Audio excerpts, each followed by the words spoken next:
So ito sir yung problema mo, yung natatanggal ng chainring. Pag andito sa pinakamababa hindi nalalaglag.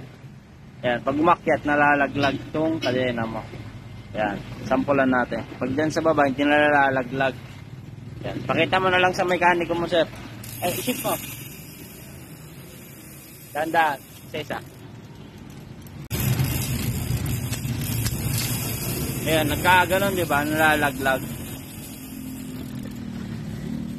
Pacheck mo sir sa mekaniko kung alin yung ngipin yung may talon. Yan, makikita naman yan, katulad nyan. Yan, hindi kumakagat yung ngipin. Kasi may iwasan sa crankset, nilalapag, tumatama yung ngipin. Ayan. Ito yung may diferensya, check mo yan. May tabingi. Para makasure ka, ilagay nyo yung kadena, tapos dahan-dahan nyo ikutin. Yan. Ayan. Diyan nag-focus ng talon yung kadena kaya nalalaglag. Yan, gagawin niya lang diyan, tawa.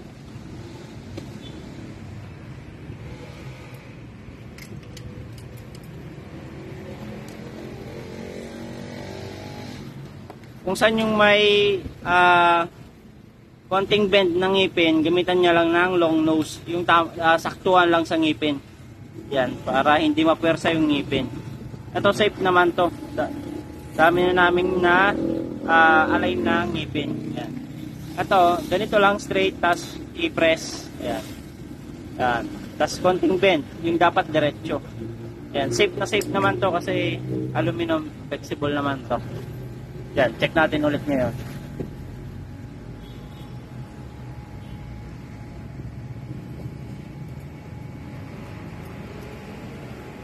Yan. Kanina may talon, ngayon wala na. Yan, sana nakatulong sa'yo sir. Saka sa mga mekaniko na palit chainring agad ang solusyon. Yan. Wala nang nakikita ang talon. Yan lang. Thank you. So paano naman malalaman kung tugma yung kadena sa mismong chainring? Papakita ko sa inyo kung tugma o hindi yung kadena. Ayan, actual tayo hindi tayo magbe-base sa internet lang. Ayan, kung nakikita nyo yung nabilugan kanina, pasok na siya, pero yung sa ibang links niya hindi siya pumapasok. Ayan, di katulad nito, pagkapasok ng links, ayun, lahat na sila nakapasok. Ayan, dyan mo makikita na tugma yung kadena. Sample din sa ibang crankset. Ayan, pag pumasok na yung ibang links, dapat papasok na rin lahat. Diyan mo malalaman kung tugma yung kadena o hindi. Yung iba daw kasing nagsabi na hindi raw tugma yung kadena sa mismong crankset, umiikot naman pumapasok. Kaya pag ganun, na natatanggalan ka pa rin ng kadena, check mo yung ngipin ng mismong chainring natin. Yung mekaniko kasi na gumawa sa isa kong customer, pinabili siya ng chainring. Ayun. Sana nakatulong tong video na to. Thank you. At sa mga nasa malalayong lugar naman na gusto magpakita ng suportas dito sa Pops Bike Shop at gusto mag-order, ayan, visit lang kayo dito sa mga legit account namin. Dito lang kayo pwedeng makipag-transact para legit at di kayo may scam.